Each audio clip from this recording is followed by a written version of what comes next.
Entries start from just £2. Call 0903 681 3232. Calls cost £2 plus your network access charge, or post your name and number to GB11 PO Box 8690 Derby DE1 9TT. UK only. Entrance must be 18 or over. Lines close at 6 p.m. on the 7th of March. Please check the closing time if listening or watching on demand. Good luck. Join me, Camila Tominey, for a frank and honest discussion with those in power that cuts through the spin and gets to the heart of the issues shaping our nation. You haven't confirmed that you want to stand as leader, but you haven't ruled it out either. This report basically says that he's not fit to stand trial. Is he indecisive? Incompetent? I deliver the dose of reality Westminster needs. That's the Camila Tominey Show at 9:30 every Sunday on GB News. The People's Channel, Britain's news channel.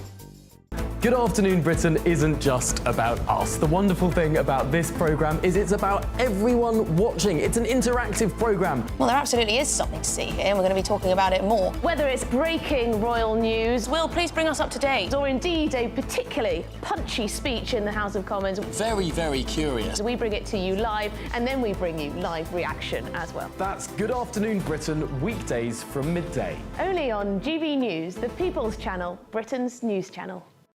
It's Patrick Christys tonight, and here we do things differently. It's explaining the absolute madness of this, doesn't it? It's explosive. I mean, this is very good. It's lively. 850. Your government sat there, Sean, and it did nothing. It's controversial. And the Middle East has been in turmoil since before I was born. It's everything you need to kickstart your evening. Everyone's had their Weetabix tonight. I love to see it. That's Patrick Christys tonight, weeknights from 9 p.m.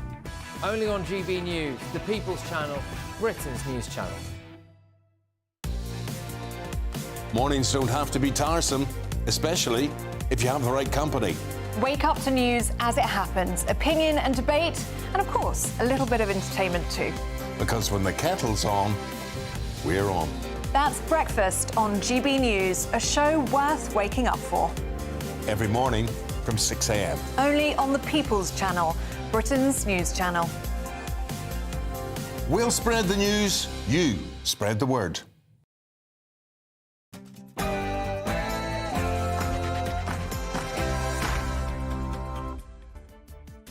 Good evening, everybody. You're watching State of the Nation tonight on GB News with me, Matt Goodwin, the show that speaks up for you, the forgotten majority. On tonight's show, at last, a day has come. Kemi Badenoch's Tory party has announced a tangible policy. Jobless and low-paid migrants will be barred from indefinitely settling in the UK. But is this all too little, too late? We'll be debating what it means for the Tories and reform. I'll also be joined tonight by Britain's strictest head teacher, Katharine Birbalsingh, following the publication of a very hard-hitting open letter to Labour Education Secretary Bridget Phillipson. We'll be hearing her views about what is going wrong in our education system. And as Donald Trump is busy tearing up the international liberal consensus, I'll be speaking to world-leading geopolitics expert Ed Hussein about Trump's controversial plans for the Middle East. Plus, as the Bank of England cuts interest rates, its new report spells out an alarming forecast for the year ahead as the government faces a growing crisis of confidence. That's State of the Nation tonight with me, Matt Goodwin. Starts right now.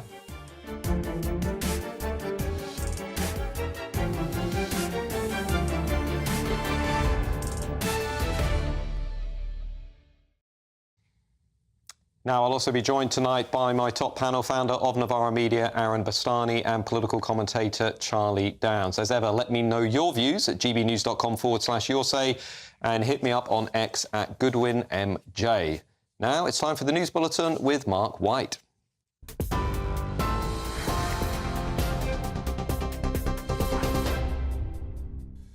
Good evening. The latest headlines from the GB News Centre. Conservative leader Kemi Badenoch has criticised the Prime Minister's style of leadership over claims he broke COVID lockdown rules.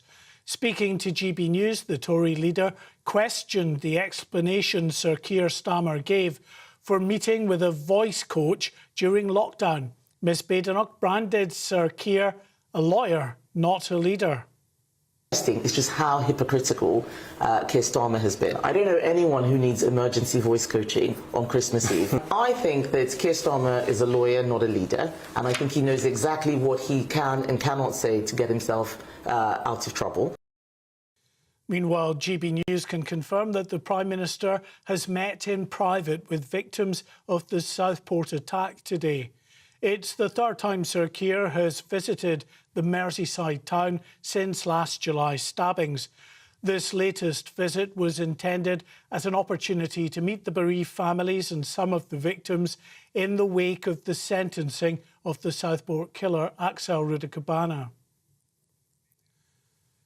Well, earlier the Prime Minister visited Lancashire and said nuclear power would be prioritised in the spending review. At a nuclear laboratory alongside the Energy Secretary, Sir Keir said more nuclear power plants will be approved as red tape is slashed.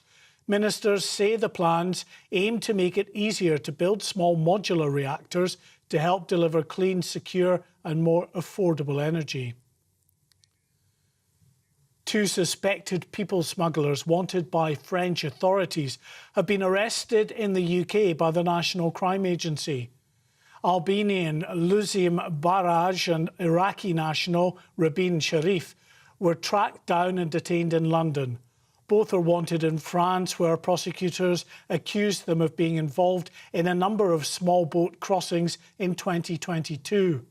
They're also suspected of money laundering and other organised crime offences.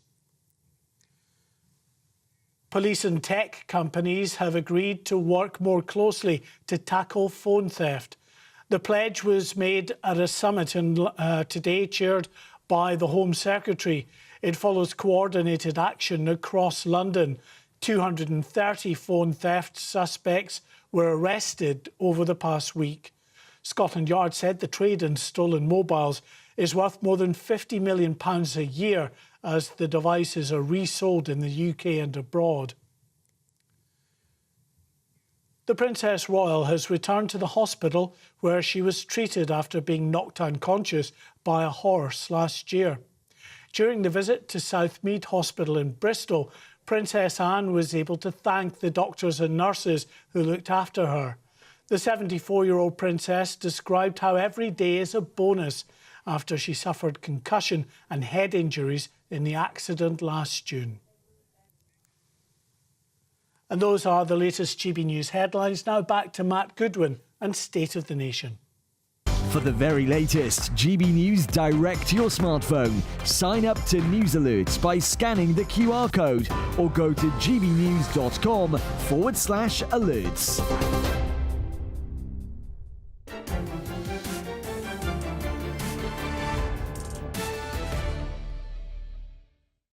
Welcome back, everybody, to State of the Nation tonight with me, Matt Goodwin. Now, yesterday was the day that Keir Starmer and the Labour Party finally began running scared from reform. We saw a lightly planted question in the House of Commons set up to try and stifle reform's momentum.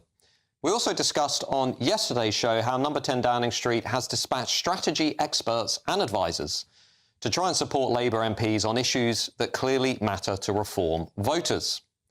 And it's no doubt that this all stems from Reform's surge in the polls, including today's poll from Find Out Now, which has Reform leading by 4 percentage points. But now it seems the Conservative Party is following Labour's lead. Ever since Kemi Badenoch became leader, she has insisted the party was not ready to issue policies. But finally, we now have a policy from the new Tory leader. Check this out. We need to make sure that all of the people who are here have to have a meaningful contribution to the UK. So one of the things that we would be changing is making sure that people are net contributors to the UK. British citizenship is not an entitlement, it is not a right, it is a privilege. And we have one of the easiest routes to citizenship. So the Tories are now proposing that jobless and low-paid legal migrants will be banned from settling indefinitely in the UK. Up until now, they could apply after having lived in the UK for just 5 years, but under this new policy, the requirements would be stricter. Migrants would need to have lived in the UK for 10 years, having been working in that time, not claiming benefits and not living in social housing. They also will have had to have been net contributors to our economy, our society, in order to stay as well. But many will be left thinking this is too little, too late, reminded of what 14 years of Tory immigration policy left Britain with.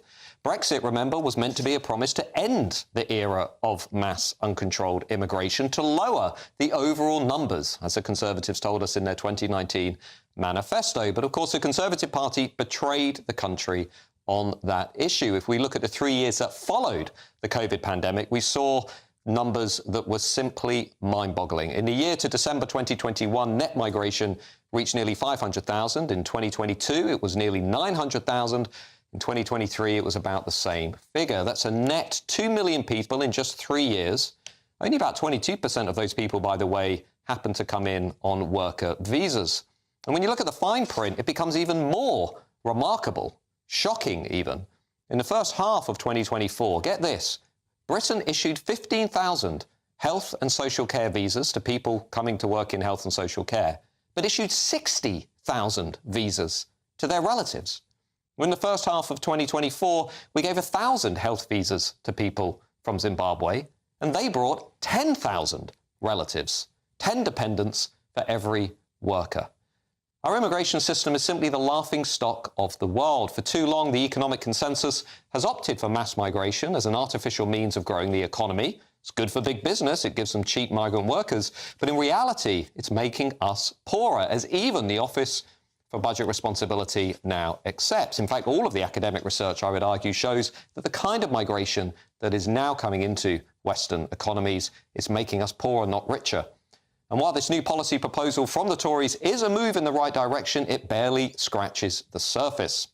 As ever, let me know your views at gbnews.com/yoursay, or meet me on X at GoodwinMJ. But I'm joined now in the studio by leader writer at The Telegraph, Sam Ashworth-Hayes, as well as my panel, founder of Novara Media, Aaron Bastani, and political commentator Charlie Downs. Sam, Kemi Badenoch is going to be hoping that this new policy proposal will be enough to win back the one in four Conservative Party voters who say they're going to Nigel Farage and reform.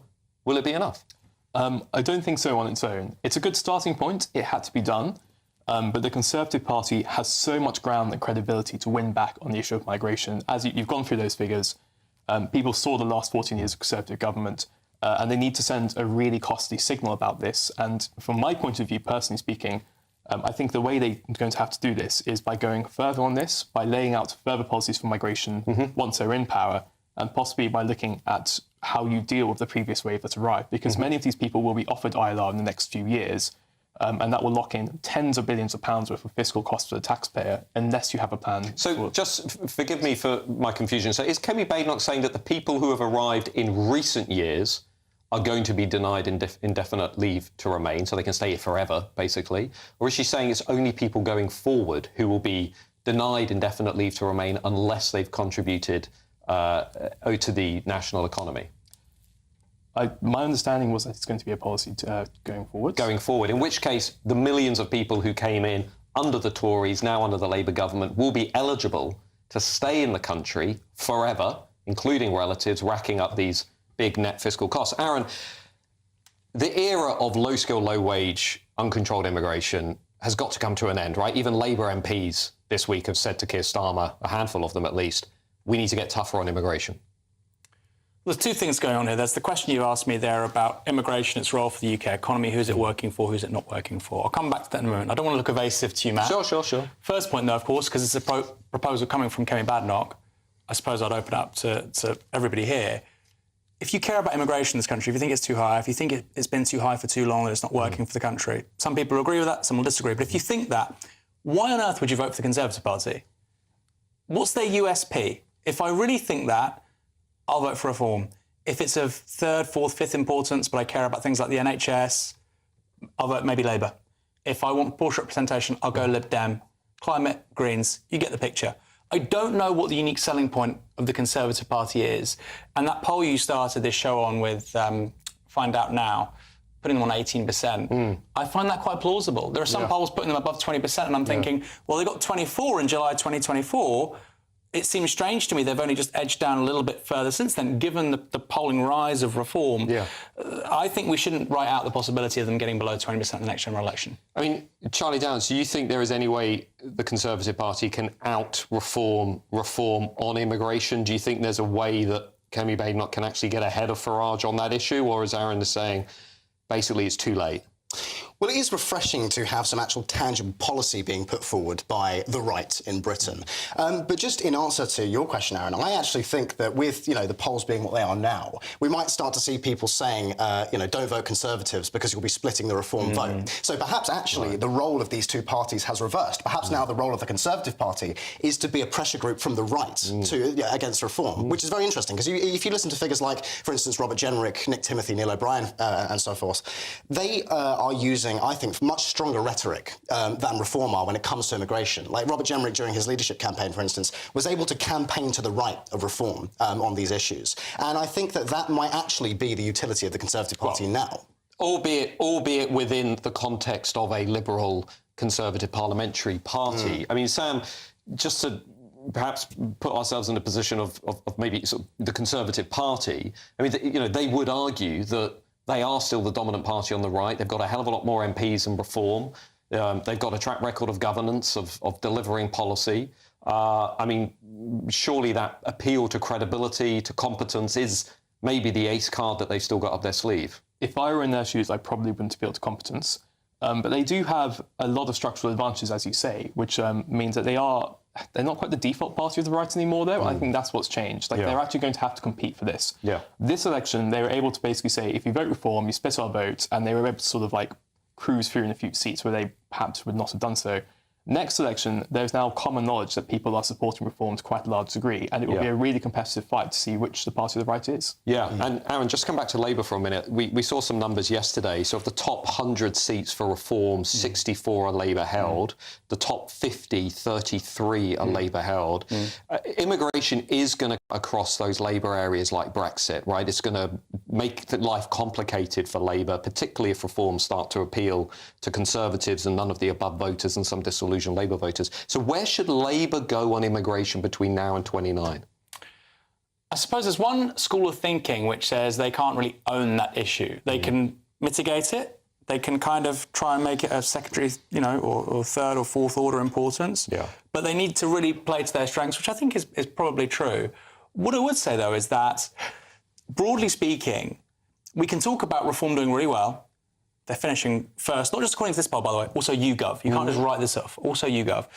And I think that is a massive indictment on the big two. I don't mean to take anything away from people who are doing their job well, but I think, frankly, that is an indictment, particularly, obviously, with Labour being in government, on them. They have failed on so many policy issues. I actually sometimes watch them, I think, are you trying to become as unpopular as quickly as possible? And I suppose the bad news for Reform is Labour could get better.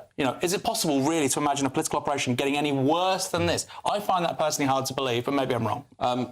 Charlie, there's a problem potentially for Reform here, which Aaron, I think, is alluding to, which is expectation management. So number one in the national polls already, only a few months on from 24. How on earth does Nigel Farage and Reform manage expectations? Well, I think there needs to be lessons learned for Reform when it comes to actually implementing the kind of change that they are, so confidently talking about. Because if you look at the first Trump term, for instance, he talked a good game, but he was actually not able to implement a lot of the things that he promised. And that was because he was up against a system, a kind of managerial state that at every turn was blocking him, and it was not obeying orders, and it was not doing as it was told. And I think that we're going to have a very similar problem in the UK because the civil service is so thoroughly captured by left-wing, progressive, pro-mass migration ideology that I think there needs to be a real kind of almost like Project 2025 type offering from Reform to show that they are actually aware of the gravity of the situation and the scale of the problem that they're actually attempting to take on. Well, maybe Project 2029 coming soon. Thank you, Sam, and to my panel. Now, after the break, I'm going to be speaking to Britain's strictest head teacher following a hard-hitting letter today. You will have seen it if you're on social media, to Labour Education Secretary Bridget Phillipson about what is going on in our schools. You're going to want to hear this. See you in a few minutes.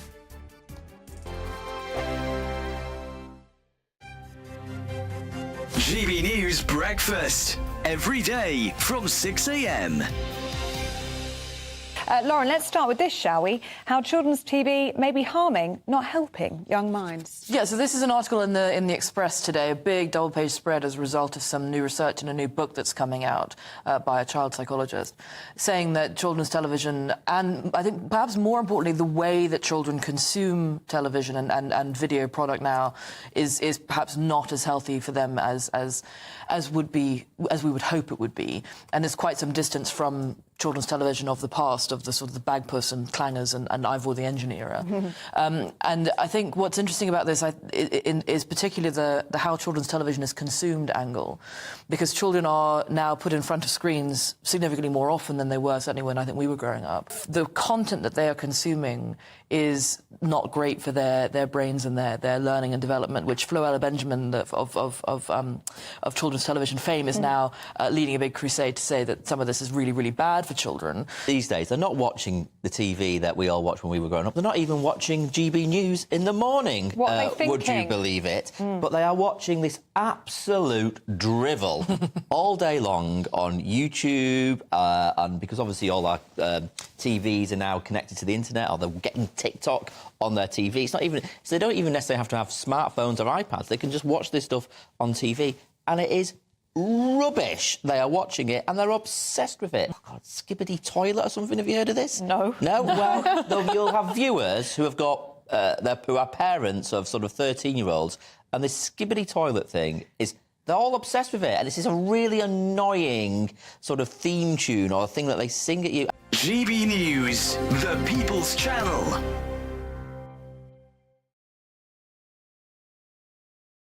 We're proud to be GB News, the People's Channel, and as you know, we always love to hear your views. Now, there's a new way of getting in touch with us at gbnews.com/yoursay. By commenting, you can be part of a live conversation and join our GB News community. You can even talk to me, Bev Turner, or any of the members of the GB News family. Headliners on GB News 11 p.m. every night. It's got 3 top comedians going through the next day's newspapers so you don't have to read them, which is great. That's a good point. He's lying. I mean, maybe he's not lying. That's Headliners every night from 11 p.m. and 5 a.m. as well on GB News, Britain's news channel. If you want your news to be straight talking, this is a nightmare for the Conservatives again. Down to earth. It's not just Nottingham where this is happening, is it? And most importantly, honest. Hard-working, middle-class taxpayers, they'll get their book thrown at them. Then catch me, Martin Daubney, Monday to Friday, 3 till 6 p.m. on GB News, Britain's news channel.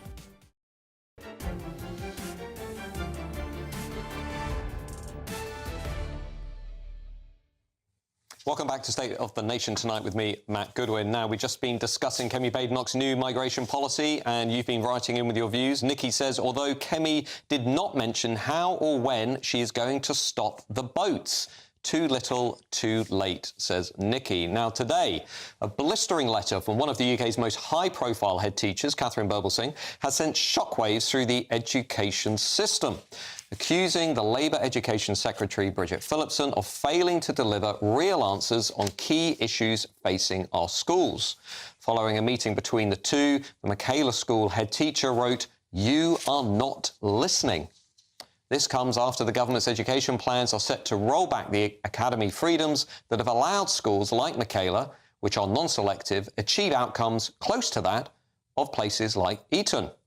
Now, I'm joined tonight by the country's strictest head teacher of Michaela School, Katharine Birbalsingh. Katharine, thank you for joining us. Now, I've read this letter. I'm going to read out a couple of paragraphs in a second because I actually read it 2 or 3 times today because it was so concise and compelling.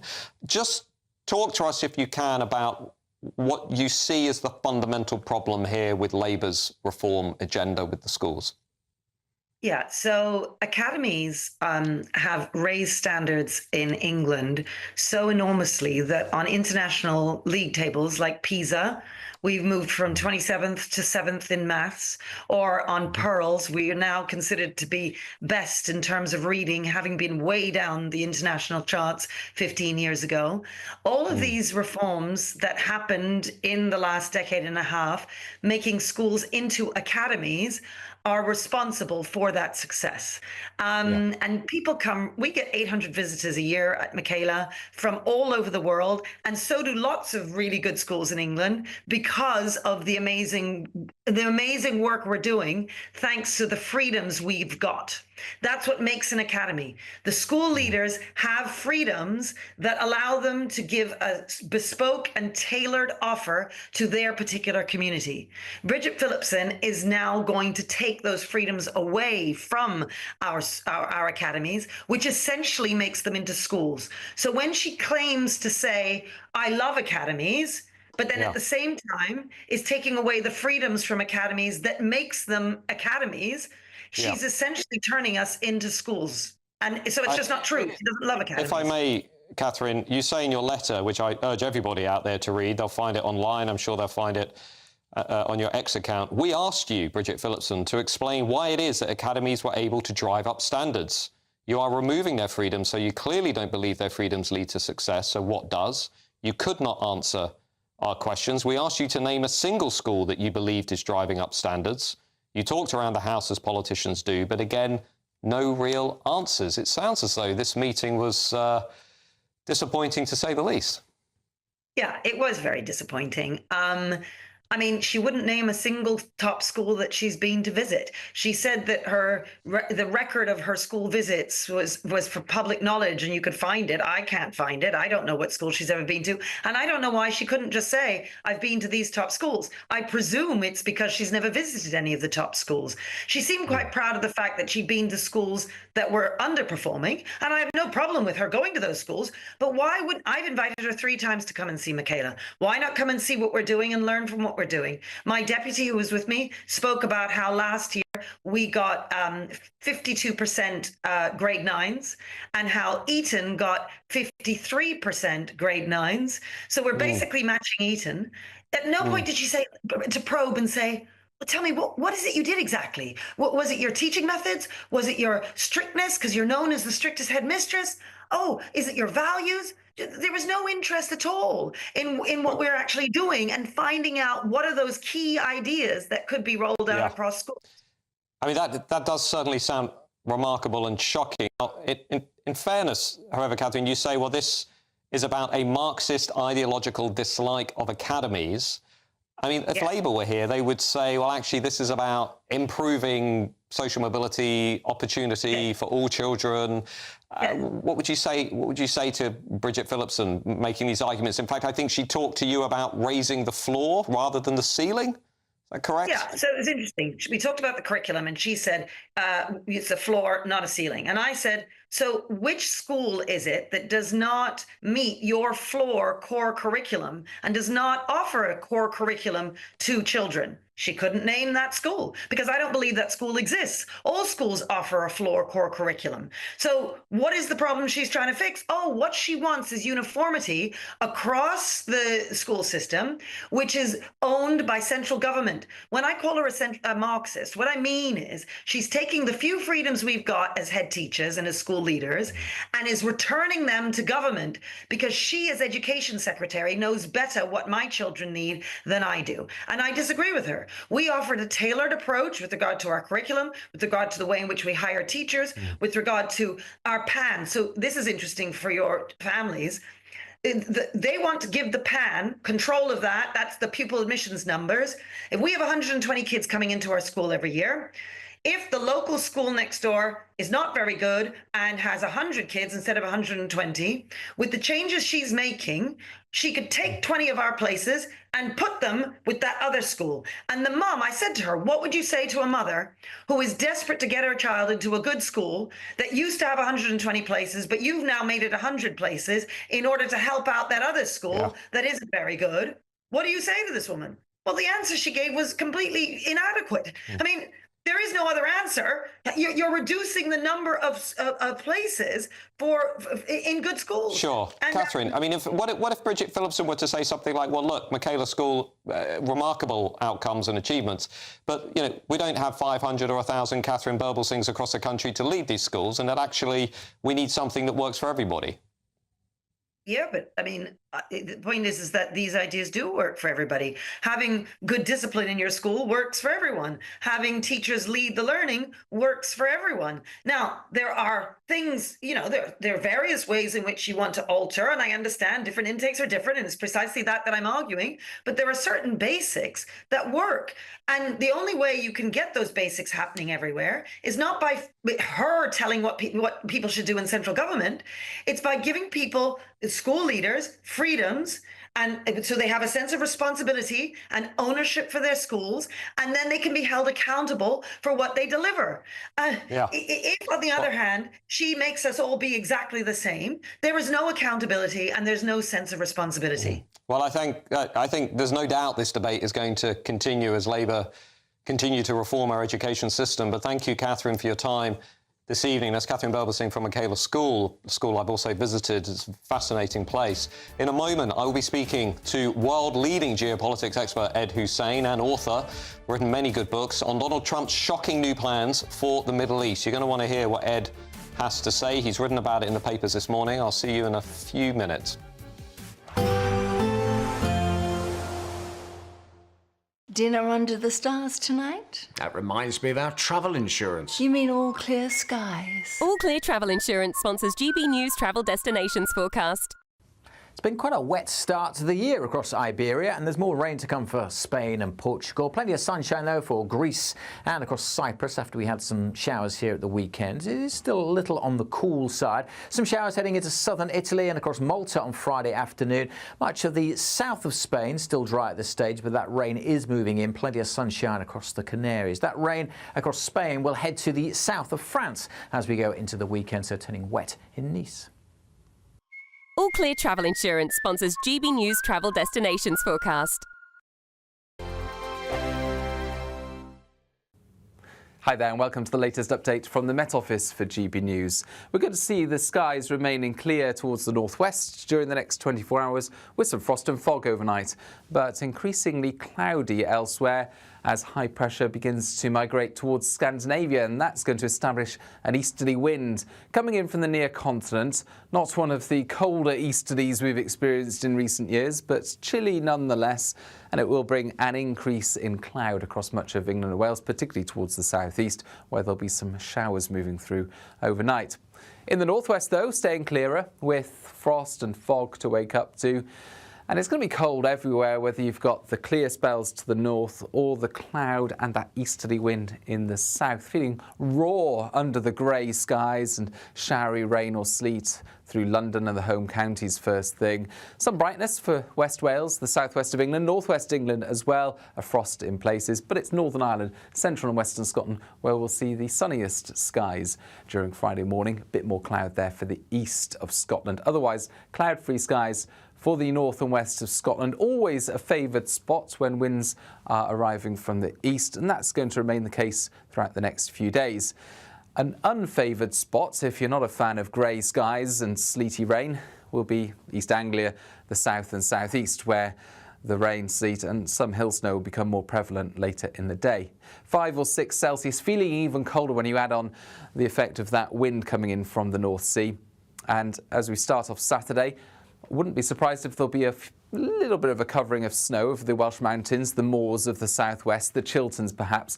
Not much at lower levels at all. It's a mixture of rain, sleet and snow moving across England, Wales into eastern Scotland. A lot of cloud cover, and it's going to stay cold throughout the weekend and into next week as well as we keep those east to southeasterlies. Mornings don't have to be tiresome, especially if you have the right company. Wake up to news as it happens, opinion and debate, and of course, a little bit of entertainment too. Because when the kettle's on, we're on. That's Breakfast on GB News, a show worth waking up for. Every morning from 6 a.m. Only on the People's Channel, Britain's news channel. We'll spread the news, you spread the word. Good Afternoon Britain isn't just about us. The wonderful thing about this programme is it's about everyone watching. It's an interactive programme. Well, there absolutely is something to see here, and we're going to be talking about it more. Whether it's breaking royal news, Will, please bring us up to date. or indeed a particularly punchy speech in the House of Commons, Very, very curious. we bring it to you live, and then we bring you live reaction as well. That's Good Afternoon Britain, weekdays from midday. Only on GB News, the People's Channel, Britain's news channel.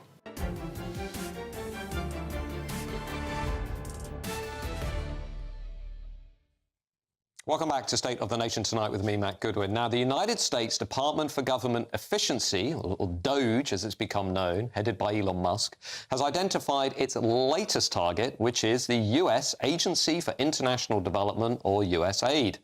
Not only has it been funding all sorts of diversity, equity and inclusion initiatives, often around the world, but it also turns out that it provided 8% of the BBC Media Action Charity's funding. But here in the UK, as I've said before on this show, we are spending £15.3 billion every year on foreign aid, while many British people are struggling to be treated in NHS hospitals, often being seen in corridors, and we're sending hundreds of millions of pounds to places like Afghanistan and beyond. Now, should we here be following Donald Trump's lead by slashing foreign aid? I'm joined now by my panel founder of Novara Media, Aaron Bastani, and political commentator Charlie Downs. Aaron, you look at the polling, over half of Brits say, actually, let's reduce spending on foreign aid, let's redirect it into the NHS, social care and so on. They've got a point, haven't they? Well, Rachel Reeves would agree. I mean, they took a little bit of an axe to it last year. I don't know the US and the particulars of USAID, although the revelations are absolutely startling from what you can see on X. Lots of woke projects in China and all these strange places. Well, you can call it woke. We can park that for a moment. But there's also other stuff as well. Like, so, for instance, with regards to UK aid, I believe that we helped build a luxury 5-star hotel somewhere in South America. We have helped finance private healthcare clinics in India. We're a country with a public healthcare system, but we're subsidising private healthcare clinics in India. We've also helped subsidise, believe it or not, a cookware range in Kenya. A non-stick cookware range in Kenya. Sounds essential to me. Well, so these are things that, look, maybe we disagree on this. I think we should help the poorest countries in the world with regards to things like access to clean drinking water, early years care for children, child mortality, awful thing. There are millions of women out there in the world giving birth to kids in the dark, no access to electricity. We need to deal with that, but instead we're channeling money to things like luxury hotels and cookware ranges. That doesn't seem sensible to me, and actually I don't think anybody, 99.9% of the public would probably think that's not a useful way of directing resources. Crikey, I think we're going to have some agreement. Charlie, I mean, fix Britain before helping the world. Is that a fair motto? Well, I think if we have the means, then perhaps we should think about helping the poorer parts of the world. But the fact is we don't at the moment. You know, our country is suffering hugely. You know, there are plenty of people who are living in poverty and, you know, not getting by and who just scraping by. And I think all the while that's the case, we can't be looking outwards. You know, there is this narrative, in fact, that has been used to talk about USAID of soft power, that it is an expression of soft power to help out places where there is poverty and so on. And I think that's just nonsense, because I think a lot of the time this money that we send as aid to these countries that are notoriously corrupt in a lot of cases just goes into the pockets of their elites. And I think that actually, if we wanted to get real about helping some of the most impoverished, struggling nations in the world, we might actually think more about more directly intervening in these places. You know, if we really want to see the livelihoods and the welfare of these people improve, you know, maybe there's a conversation to be had about going a little more direct with it. But if I could just bring our attention to something else about this story, which I think is very interesting, is the way in which USAID has funded media outlets across the world. They've trained, using USAID money, 6,200 independent journalists and 707 news outlets. 9 out of 10 outlets in Ukraine are directly funded by USAID.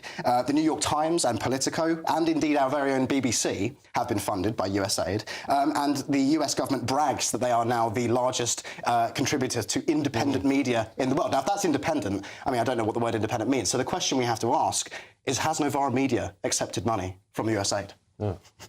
Great question. Very easy to answer. No.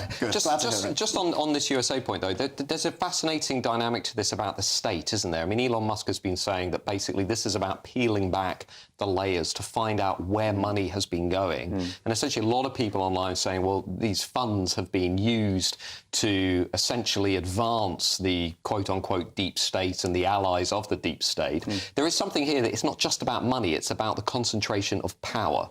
100% agree. I mean, you talked about various media outlets being financed by US aid. There are people on X in this sphere, East Asian specialists, people with connections to the US State Department, saying, without US aid, then we can't have, free and accountable and transparent media in China.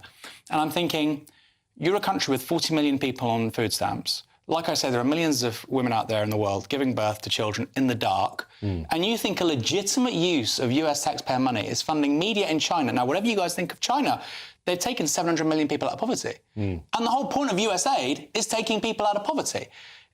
It is extraordinary to even think about. And I think even just exposing this with the slightest bit of accountability, I think will anger most people. I don't think that's a left-right thing. And I know there's going to be a lot of disagreement about aid generally. Should we or shouldn't we? That's fine.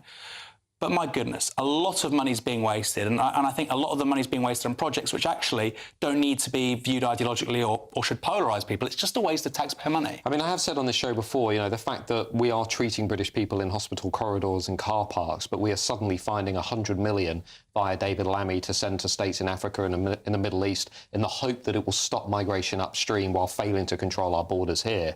I mean, it's hard for people to digest that kind of stuff. Well, let's look at migration.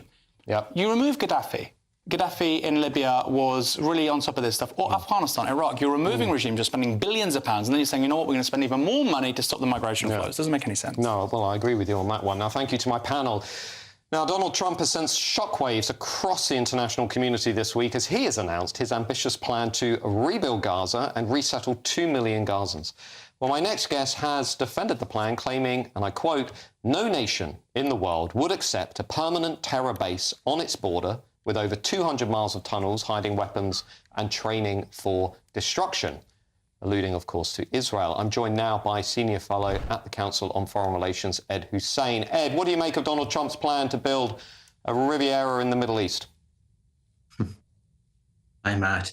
I think that's kind of colourful language, but the underlying point that he's trying to make is that we've tried Gaza being settled by Israelis, Gaza being controlled by Israelis, Israelis withdrawing from Gaza, Gaza having elections under George Bush II, Gaza electing Hamas, Hamas doing ceasefires with Israel. None of that has worked over the years, Matt, and I think it's the Trumpian real estate way in which he got the Abraham Accords done, that he's putting pressure on neighboring states, particularly Egypt and Jordan, and say, you guys have turned your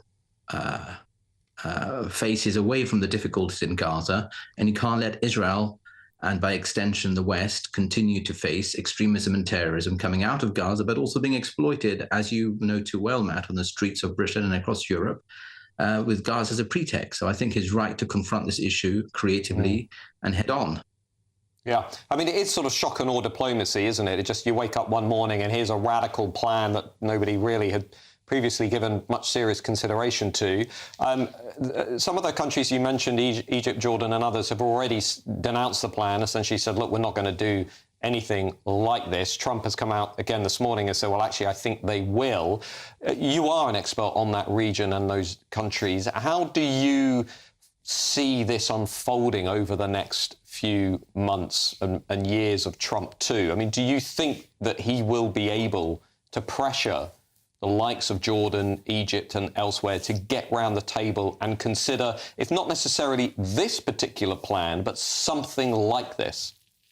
Yes, and I'm confident in that because of several factors. Number one, Trump's opening position is one that is maximalist, and Trump says in public what he thinks in private, whereas in the other side with the Egyptians and the Jordanians, they, for all kinds of cultural reasons, need to be seen to be opposing the Trump plan to contain their own population sentiments, which are arguably much more pro-Palestine than they are much more pro-America, much less pro-Israel.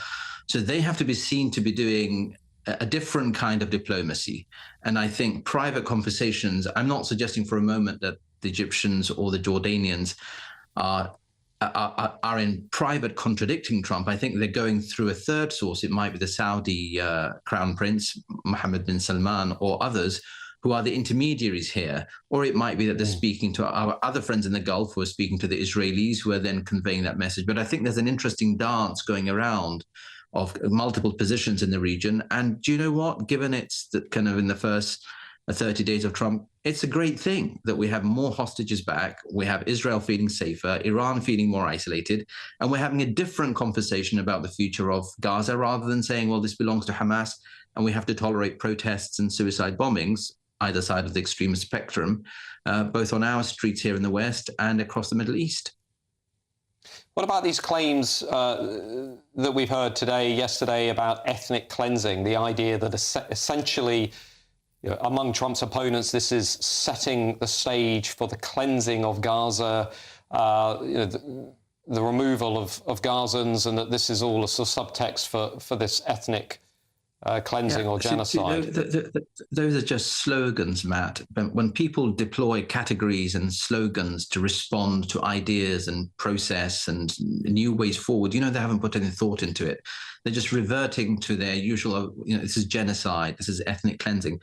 Well, I hate to say this, but I thought we'd just gone through a genocide. You can't have a genocide and then go to an ethnic cleansing. It's usually the other way around. So you can see there's a flaw in the logic, but I think more importantly, it's just throwing labels around without understanding what an attempt here is to protect the people of Gaza, is to honor the Palestinians, give them a dignified life, be it in Gaza now or out of Gaza, and then return to Gaza. Nobody's saying confiscate the land away from them. And I think if ordinary Palestinians rise up and remove Hamas, we wouldn't be in this position next month, next year. And if Arab governments are able to remove the cancer that is the Muslim Brotherhood in the global Islamic community, starting with Gaza, we wouldn't be having this conversation either. So I think the onus has to be on the Middle East rather than rhetoric and comfortable slogans. Yeah, well, thank you, Ed Hussein. As always, thank you for your time and for sharing your wisdom about this issue. I suspect it is just the beginning of a radical shift from Trump's America. Now, in a moment, we're going to be looking at whether the Labour Party is now taking the country to the brink of economic collapse. We're going to be talking to a top expert on the economy to look at what the Bank of England has just set out, including some very troubling forecasts about where we are going over the next few months. You need to stick around for this because it's pretty shocking. I'll see you in a few minutes.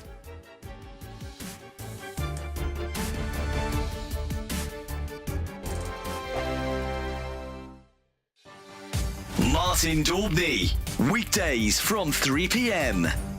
First, mate, we had lockdowns. Then we had soaring energy costs. Then we had a hike in national insurance for employers. Then we had soaring wage costs. And now the government expects people like you to monitor what people say in boozers. And if you don't, you might get sued. I bet you feel like saying cheers to them, don't you?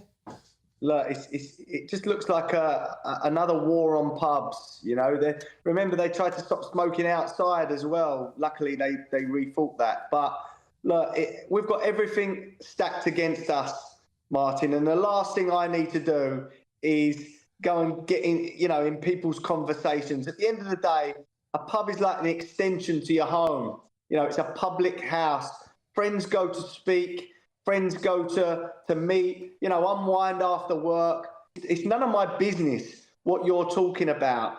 Any good publican, and myself included, anyone that was rude to anyone or on purpose, they want to offend people or they want to dig people out, antagonise them, of course I'm going to step in and say, behave yourself or you go. But look, how can I be on social media talking about everything, transgender, immigration, and people not be allowed to do that at the bar or do that at the table of a pub? It's ridiculous. And these ministers really do need to sort of look at this legislation and see where it could lead, because I'm not going to stop anyone speaking in my pub. Again, if they're trying to antagonise people or they're rude or trying to start trouble, they get thrown out the front door, you know, and any publican worth their salt is going to do that as well. But we're not there to police people's conversations.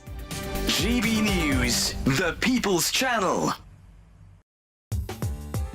I'm Christopher Hope. From pop stars to politicians, I'll interview anybody in a pub who's got a political opinion. Join me every Friday on Spotify, Apple Podcasts, YouTube or gbnews.com, or wherever you get your podcasts.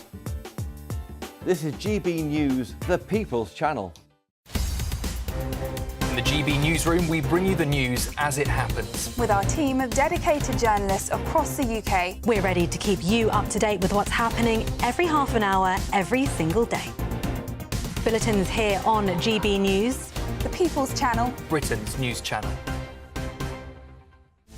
This is Britain's Newsroom, where your voice matters. It's just astonishing. With expert analysis and honest opinion, we don't just keep you informed. We bring you unique perspectives you won't see anywhere else. Can't argue with any of that. When the news happens, it happens here. On Britain's Newsroom, weekdays from 9:30 a.m. Only on GB News.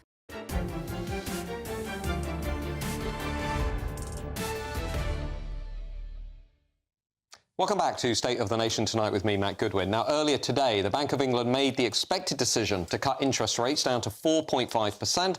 And while this is good news, in theory, for mortgage holders, the bank's report spells out something of a looming economic disaster.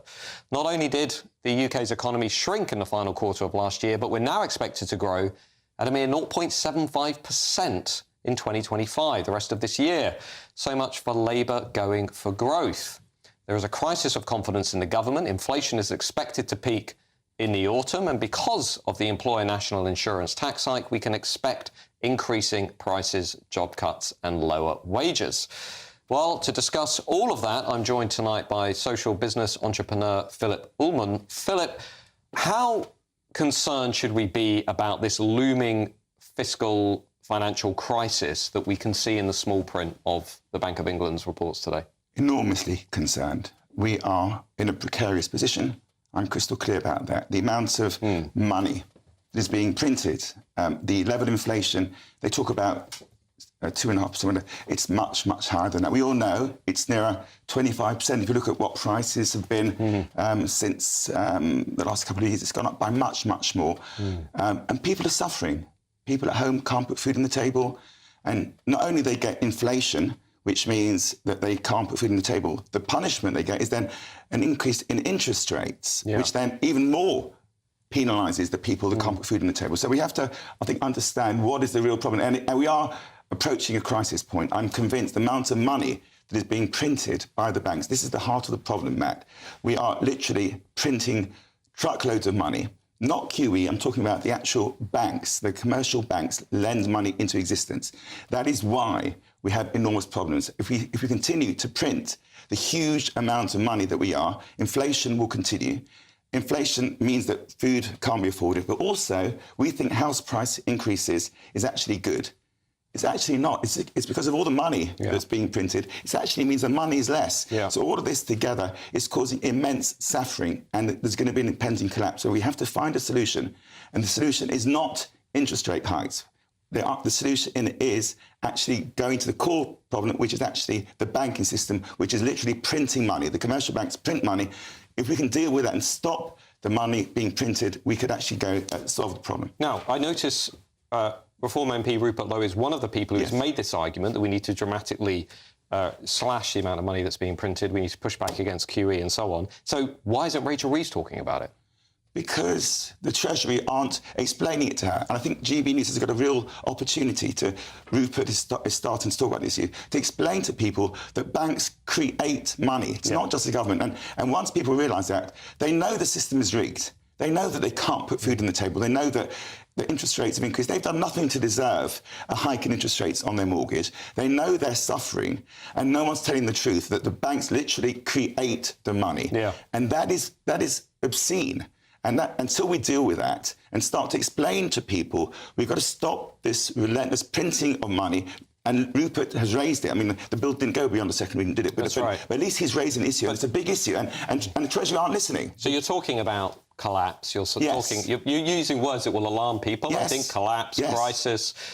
When is this going to happen? What's it going to look like? If we don't get our arms around this issue, printing too much money, getting control of the banks, I mean, what are we talking about here? We're talking about failure of fiat currencies. This is a worldwide crisis. We see what's happening in America with the tariffs. That's going to cause even more inflation. The market's almost collapsed recently because of the yields. We're very close to a collapse. And I think this time, it won't be 2008, it'll be much worse because internationally, the amount of money that's been created is out of control. The casino banking is crazy. I think we're talking about systemic collapse of fiat currencies, which means that all the currencies which are linked to each other, I think, are going to go. It's not happened before, much, much worse than 2008. And what does that mean for the average person watching this show if that were to happen? If this prophecy, gloomy prophecy were to happen and it was to be even worse than the great financial crash, what does that mean for the average person watching this show? I think it's good for your viewers, genuinely, because I think what needs to happen is a rethink and explaining to people what's going on.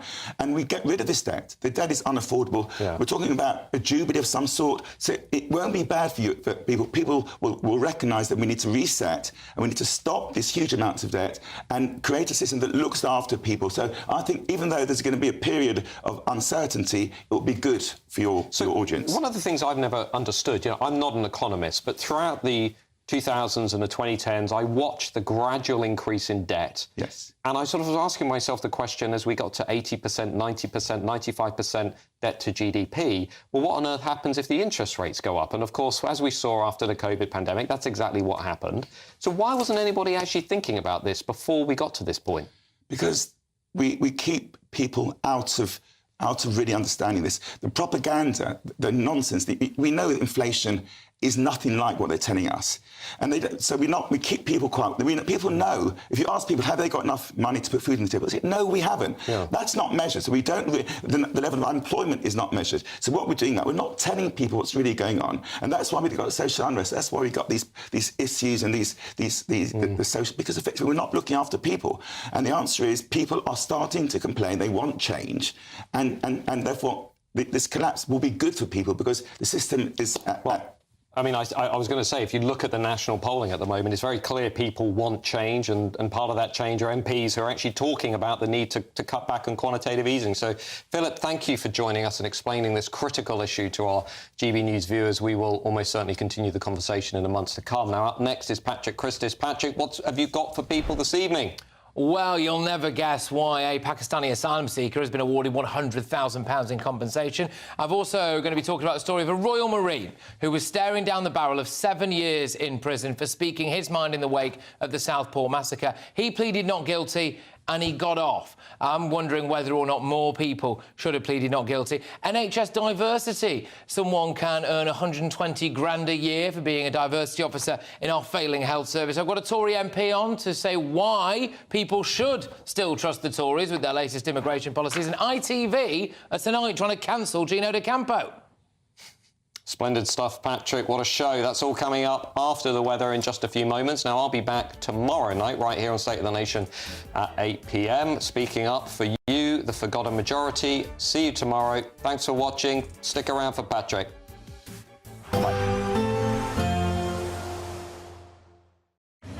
Even though we'll see a cloudy start, it'll be a bright outlook for the rest of the day. Boxed Solar, sponsors of weather on GB News. Hi there and welcome to the latest update from the Met Office for GB News. We're going to see the skies remaining clear towards the northwest during the next 24 hours with some frost and fog overnight, but increasingly cloudy elsewhere as high pressure begins to migrate towards Scandinavia, and that's going to establish an easterly wind coming in from the near continent. Not one of the colder easterlies we've experienced in recent years, but chilly nonetheless, and it will bring an increase in cloud across much of England and Wales, particularly towards the southeast, where there'll be some showers moving through overnight. In the northwest, though, staying clearer with frost and fog to wake up to. And it's going to be cold everywhere, whether you've got the clear spells to the north or the cloud and that easterly wind in the south. Feeling raw under the grey skies and showery rain or sleet through London and the home counties first thing. Some brightness for West Wales, the southwest of England, northwest England as well. A frost in places, but it's Northern Ireland, central and western Scotland where we'll see the sunniest skies during Friday morning. A bit more cloud there for the east of Scotland. Otherwise, cloud-free skies for the north and west of Scotland. Always a favoured spot when winds are arriving from the east, and that's going to remain the case throughout the next few days. An unfavoured spot, if you're not a fan of grey skies and sleety rain, will be East Anglia, the south and southeast, where the rain, sleet and some hill snow will become more prevalent later in the day. 5 or 6 Celsius, feeling even colder when you add on the effect of that wind coming in from the North Sea. And as we start off Saturday, wouldn't be surprised if there'll be a little bit of a covering of snow over the Welsh mountains, the moors of the southwest, the Chilterns perhaps. Not much at lower levels at all. It's a mixture of rain, sleet and snow moving across England, Wales into eastern Scotland. A lot of cloud cover, and it's going to stay cold throughout the weekend and into next week as well, as we keep those east to southeasterlies. There will be a light breeze in the morning, leading to a warm front. Boxed heat pumps, sponsors of weather on GB News. Want to be one of 2 lucky Great British giveaway winners? That's right, you could win one of 2 prize bundles, which includes a brand new iPhone 16, £500 in shopping vouchers to spend in your favourite store, and an incredible £10,000 in tax-free cash to spend however you like. What would you spend that cash on? For a chance to win an iPhone, vouchers and £10,000 in cash, text cash to 63232. One entry costs £2 plus 1 standard network rate message, or text bonus to 63232. 5 entries cost £5 plus 1 standard network rate message. Go to gbnews.com/win. Entries start from just £2. Call 0903 681 3232. Calls cost £2 plus your network access charge, or post your name and number to GB11 PO Box 8690 Derby DE1 9TT. UK only. Entrance must be 18 or over. Lines close at 6 p.m. on the 7th of March. Please check the closing time if listening or watching on demand. Good luck. Headliners on GB News 11 p.m. every night. It's got 3 top comedians going through the next day's newspapers so you don't have to read them, which is great. That's a good point. He's lying. I mean, maybe he's not lying. That's Headliners every night from 11 p.m. and 5 a.m. as well on GB News, Britain's news channel. Hi, I'm Michelle Dewberry, and my show is your opportunity to cut through all the noise and dive in headfirst to some robust debates. Ideas clash. Situation, isn't it? No, Because the failure is... You're deliberately avoiding my point. Nothing's held back. And if you think this is the end of it, wait for more. And we do not shy away from the difficult stuff. Sometimes I want to shake people and say, if only you understood. So join me on Jubes & Co. weeknights at 6 p.m, only on GB News, Britain's news channel. Join me, Camila Tominey, for a frank and honest discussion with those in power that cuts through the spin and gets to the heart of the issues shaping our nation. You haven't confirmed that you want to stand as leader, but you haven't ruled it out either. This report basically says that he's not fit to stand trial. Is he indecisive? Incompetent? I deliver the dose of reality Westminster needs. That's the Camila Tominey Show at 9:30 every Sunday on GB News, the People's Channel, Britain's news channel. Good Afternoon Britain isn't just about us. The wonderful thing about this programme is it's about everyone watching. It's an interactive programme. Well, there absolutely is something to see here, and we're going to be talking about it more. Whether it's breaking royal news, Will, please bring us up to date. or indeed a particularly punchy speech in the House of Commons, Very, very curious. we bring it to you live, and then we bring you live reaction as well. That's Good Afternoon Britain, weekdays from midday. Only on GB News, the People's Channel, Britain's news channel. I'm Martin Daubney. This is GB News, Britain's news channel.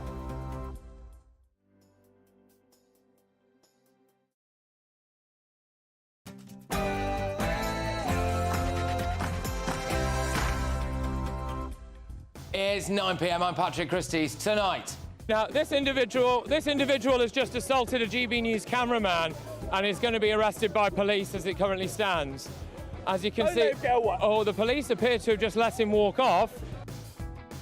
A Pakistani asylum seeker won £100,000 in compensation for being treated like a criminal despite overstaying her visa. And... Morning, guys. Just wanted to make this video in the light of current